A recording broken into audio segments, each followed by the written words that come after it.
Hello friends, Radhe Radhe. मैं वृंदावन के यमुना जी के तट पर हूँ। ये यमुना जी का वही किनारा है जहाँ भगवान श्री कृष्ण अपने सखाओं के साथ में खेलते थे, गोपिकाओं से मिलने आते थे। राधा रानी भी इसी तट पर भगवान बांके बिहारी से मिलने आती थी। भगवान की अधिकांश जो बाल लीलाएं हैं वो इसी यमुना जी के तट पर हुई हैं। चाहे वो चीरहरण हो, चाहे कालीय दमन हो या भगवान जी की अन्य लीलाएं हों, भगवान ने सारी लीलाएं यहीं की हैं। भगवान जी यमुना जी को बहुत प्यार करते थे।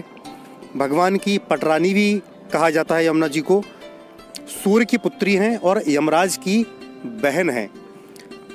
यमराज और शनि दोनों ही यमुना जी के भाई हैं।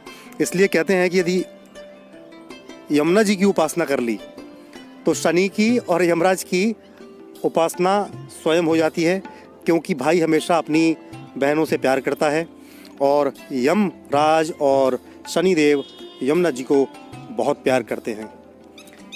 भगवान श्री कृष्ण की पटरानी भी है।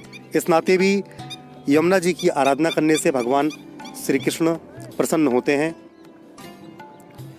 ये जो केसी घाट आप देख रहे हो, इस केसी घाट का निर्माण राजस्थान के एक राजा मान सिंह ने करवाया था और इसी केसी घाट के आसपास श्रद्धालु नौका विहार भी करते हैं। हम आपको दिखाएंगे कुछ नौकाएं यहाँ घूम रही है जिसमें श्रद्धालु विहार कर रहे हैं, यमुना जी का आनंद ले रहे हैं।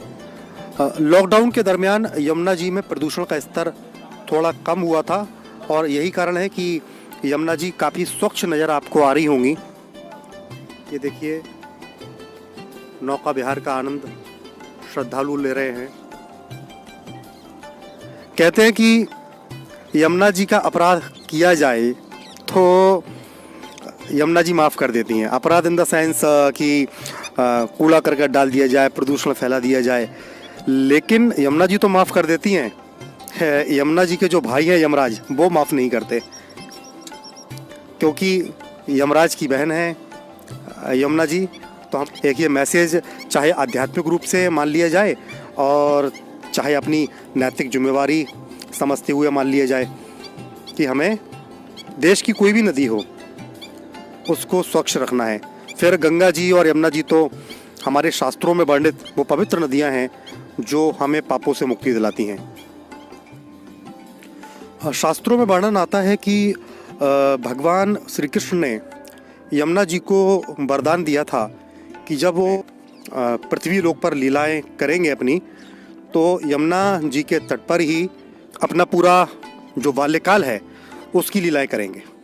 तो आपको पता ही है कि भगवान श्री कृष्ण की ज़्यादातर जो बाल लीलाएं हैं वो वृंदावन में हुई हैं और वृंदावन में भी यमुना जी को परेशान ना होना पड़े, इसलिए ठाकुर जी यमुना जी के तट पर ही लीलाएं करते थे ताकि यमुना जी प्रसन्न हों। और शास्त्रों में यह भी कहते हैं कि जब ठाकुर जी ने यहाँ से लीलाएं पूरा कर लीं तो उनका कहना था कि जो श्रद्धालु यमुना जी में स्नान करेंगे, यमुना जी का पान करेंगे, उनको श्री कृष्ण भक्ति का जो प्रसाद है, श्री कृष्ण भक्ति का जो लाभ है, पुण्य है, वो स्वतः प्राप्त हो जाएगा। ये यमुना जी के तट पर केसी घाट बना हुआ है।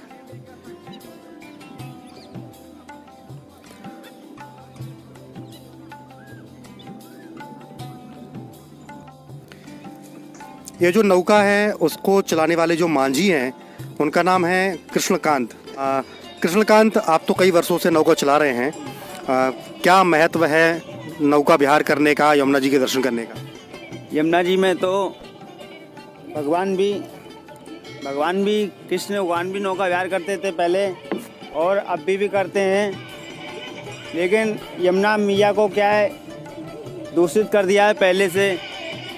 यमुना जी में प्रदूषण होता है, इधर में बहुत काला जल हो गया है यमुना महारानी का। ऐसा पहले तो बहुत स्वच्छ जल था। आप क्या मानते हो, यहाँ जो दर्शनार्थी आते हैं उनको गंदगी नहीं फैलानी चाहिए? हाँ जी, ये यमुना जी में sewer line, gutter line, factory का पानी जो भी आता है यमुना जी में, ये सब नहीं आना चाहिए यमुना जी में। आज से 10 साल पहले यमुना जी का बहुत निर्मल जल था और ऐसा ही होना चाहिए यमुना जी का जल पहले से। तो आपने सुना कृष्णकांत जी को? कृष्णकांत की जो शिक्षा है वो केवल 5 क्लास है, लेकिन वो भी ये मानते हैं कि सरकारों को, फैक्ट्री मालिकों को ध्यान देना चाहिए यमुना की तरफ, खासकर यहाँ आने वाले पर्यटकों को भी इसमें गंदगी नहीं फैलानी। फैक्ट्रियों का जो गंदा पानी है वो छोड़ा जाता है, तो यदि यमुना जी को स्वच्छ रखना है तो सरकार के साथ साथ हमें भी ध्यान देना होगा। फैक्ट्री संचालकों के लिए कोई सरकार को नीति बनानी चाहिए ताकि फैक्ट्रियों का जो गंदा पानी है वो यमुना जी में ना जाए।